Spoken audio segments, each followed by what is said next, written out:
3 सितंबर 1995 की तारीख आज भी छुटनी देवी को याद है, जब रातों रात उन्हें गांव को छोड़कर जाना पड़ा। 22 साल से 1000 से ज्यादा मौतें और उनसे उड़ती आह छुटनी देवी की आंखों में आज भी तितकती है। गांव की हर वो महिला जिसका चेहरा और सीरत औरों से अलग हो, अक्सर उन्हें डायन कह दिया जाता था और उनके साथ बुरी तरह से मारपीट की जाती थी, यहाँ तक कि मलमूत्र भी पिलाया जाता था। लेकिन जब भारत का सबसे बड़ा सम्मान छुटनी देवी को मिला तो इस गांव की कहानी हर किसी के कान में गूंजने लगी। दोस्तों, आज हम अंधविश्वास के उस चेहरे से मिलेंगे जिसने कई जिंदगियां खत्म कर दी। झारखंड की बिरमबास पंचायत का एक छोटा सा गांव है भीलाटी है और यहीं रहती है छुटनी देवी। पर पीछे मुड़कर जरा देखती है तो छोटे से कदमों से वो लोगों के बीच बैठी है, जहां आज एक डायन को सजा मिलने वाली है। 8 साल की छुटनी को कहां पता था कि सच और झूठ का मायना क्या होता है। गांव की एक लड़की पिछले कुछ दिनों से बीमार चल रही थी। आसपास के लोग उसके पास जाने से भी डर रहे थे, घबरा रहे थे। वहीं दूर मिट्टी के घर में रहती थी एक औरत। अक्सर छुटनी उससे मिलने जाया करती थी, पर पता नहीं आज छुटनी को इतना डर क्यों लग रहा था। लोग कह रहे थे वो डायन है, उसके पास मत जाना। लड़की का बीमार होना बोला जा रहा था डायन ने जादू टोना किया है। डॉक्टर की कोई बात ना हो रही थी। बोल रहे थे साधु बाबा को बुलाओ। साधु बाबा आए और लड़की का हाथ पकड़े और कह दिया टोटका हुआ है।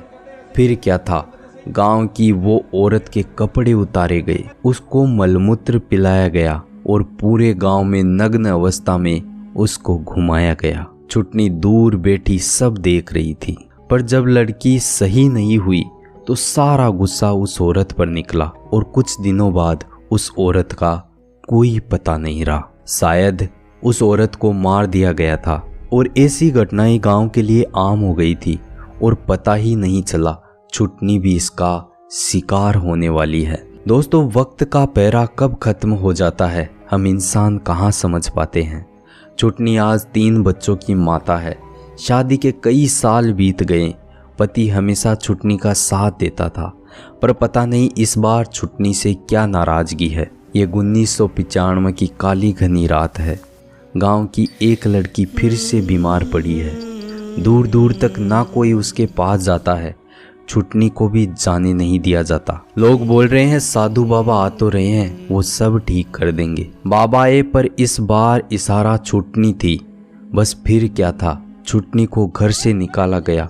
लोगों द्वारा मारपीट की जाने लगी। पंचायत हुई तो छुटनी देवी को डायन का करार कर दिया गया। गांव के लोग कहने लगे डायन उस बच्ची ने क्या बिगाड़ा है, उसको ठीक कर दे। छुटनी किसको समझा पाती, वो सब उसने नहीं किया है। जब बच्ची ठीक न हुई तो गांव वालों का गुस्सा और बढ़ गया। उसके रिश्तेदार बनकर वो छुटनी के ऊपर टूट पड़े। छुटनी को आधा नग्न अवस्था में करके पूरे गांव घुमाया। इससे भी बात न मनी तो उन्होंने मलमूत्र तक पिलाया और वहीं गांव के किसी पहाड़ पर ले जाकर छुटनी को फेंक आए। वो 3 सितंबर की रात थी। खबर मिली सब लोग मार डालेंगे।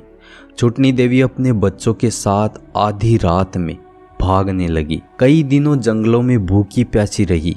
बचते बचते वो अपने भाई के पास आई। भाई ने उन्हें रहने को दिया, साथ में ही खुद का घर बनाने में मदद भी की। पर छुटनी देवी को समझ आया कि जो मेरे साथ हुआ है वो बाकी किसी औरत के साथ नहीं होना चाहिए। उसने जितनी भी औरतों के साथ अत्याचार हुआ उन सबको मिलाया और गांव वालों से आगे होने वाली हर महिला की सुरक्षा की। उनकी मुहिम इतनी बढ़ गई कि देश के राष्ट्रपति तक जा पहुंची। वहां पद्म श्री सम्मान छुटनी देवी को दिया गया। आज छुटनी देवी देखती है कि अब महिला के साथ यहाँ अत्याचार नहीं होता। अगर कोई लड़की बीमार पड़ती है तो सब लोग डॉक्टर के पास जाते हैं। छुटनी देवी झारखंड की वो महिला है जिसने आदिवासी समाज को एक बेहतर जिंदगी दी। दोस्तों, ऐसी महिलाएं और ऐसा परिश्रम हर किसी से नहीं किया जाता।